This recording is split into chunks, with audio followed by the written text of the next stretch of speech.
The problem is for Trump, this is a no-win situation for Trump. You know, he's up 10 points with men. He's down 12 points with women. He's looking to put a Band-Aid on this situation to genuinely try to reach out to women and try to be more pro-women. You're not going to be more pro-woman than a woman. You're not going to do it. Sorry. As much as she's just a unqualified candidate in my mind, she's going to have that female vote. There's been some crazy moments on the Patrick Bet-David podcast recently here on the Valuetainment YouTube channel. This one might be one of the crazier ones. You guys know that Vinny and Patrick Bet-David and Adam on the PBD podcast have been going at it quite a bit recently when it comes to Trump's stances on especially foreign aid and certain foreign wars, especially the one over in the Middle East, where Patrick Bet-David is saying, yeah, I basically agree with the things that Vinny's saying, but because I want Trump to win, I think it's too divisive to keep pushing those narratives. And I think when Trump loses, it's going to be Vinny's fault. He said that on the PBD podcast. Like, when Trump loses, we're going to come back to this clip here and we're going to say, oh, it's because of people like Vinny why Trump lost. And now he's kind of saying the same thing that Vinny was saying, just not about that particular war, which is kind of raising a little bit of red flags for me. Let's get into this clip here from the Valuetainment YouTube channel and the PBD podcast of Patrick Bet-David turning on Trump a bit and kind of pissing off some of his co-hosts. And I don't know, it's rubbing me the wrong way a bit. Let's check this out. Should be legal for more than 6 weeks. And this is a WSJ story. And then at the same time, he makes a proposal for IVF. Let me read this to you.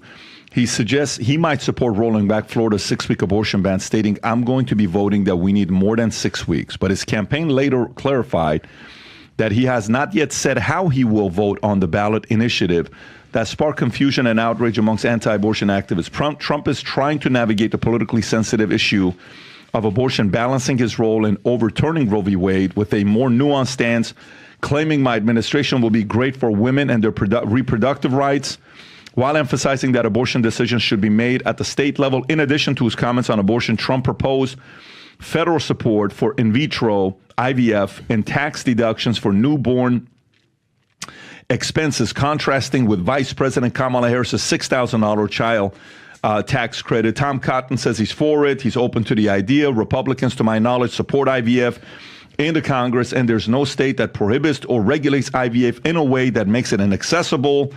It's expensive for many couples. I understand that, so it's something I'm open to, that most Republicans would be open to, but in principle, supporting couples who are trying to use IVF or other fertility treatments, I don't think is something that's controversial at all. Tom, thoughts on this story? So there's three things. Wait a minute, Rob, what is this? Is this him saying it? Or? Yes, this is Trump's statement, and then I also have Tom Cotton and Lindsey Graham. Well, play this one here. Let's see what he says here.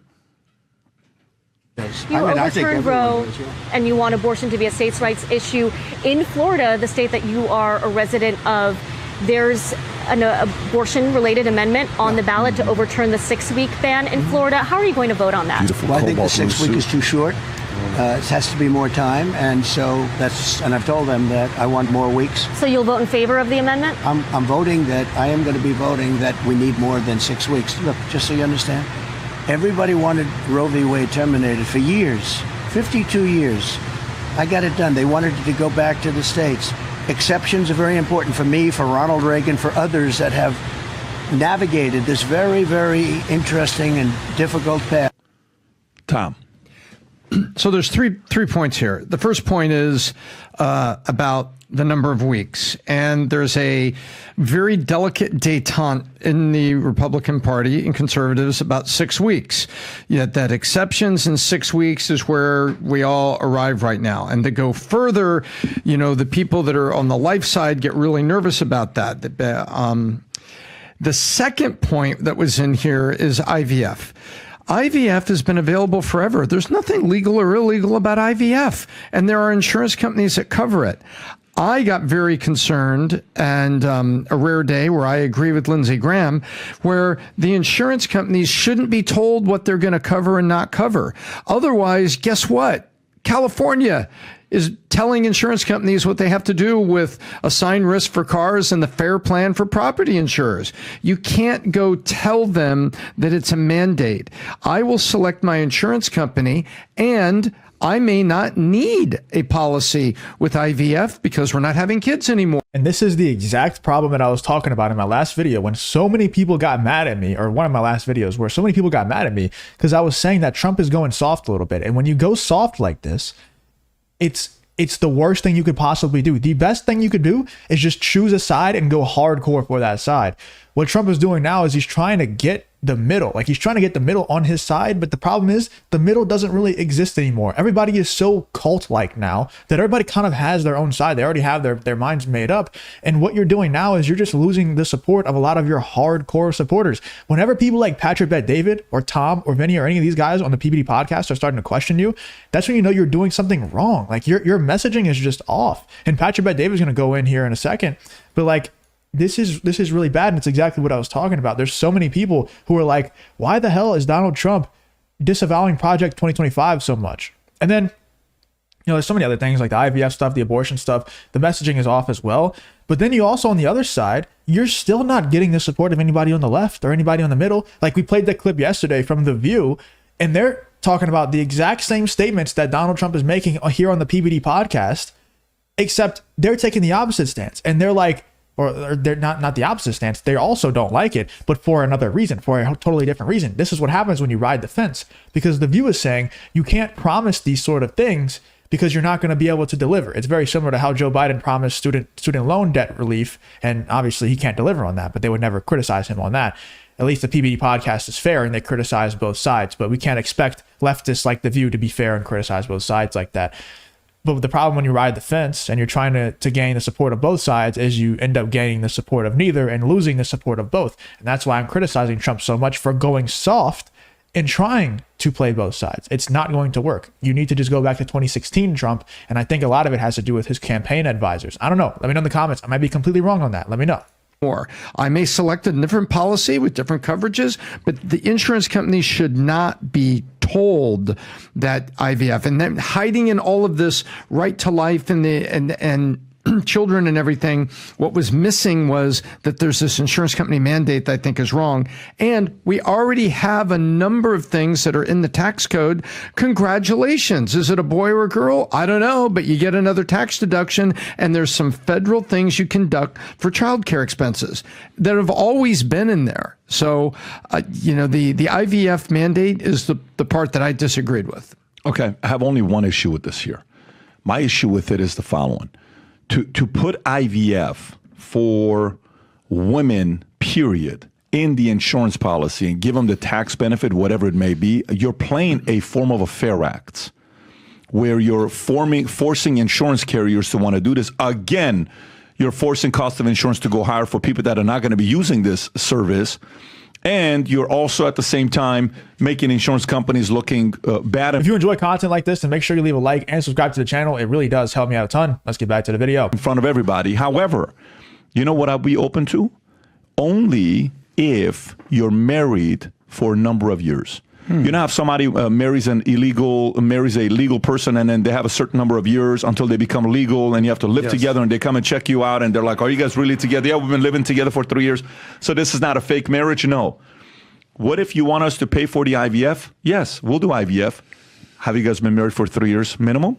If you've been married together for 3 years, you have the same, what do you call it? Electricity bill, gas bill, you're living in the same household? No problem. That's when it activates. Because if you say for women, period, next thing you know, singles are, hey, let's go. Another one of these LBJ bills that came out in 1964 that, hey, the more kids you have, the state's going to pay you for. No, I think one simple rule needs to be in there. Married for a minimum of 3 years to qualify.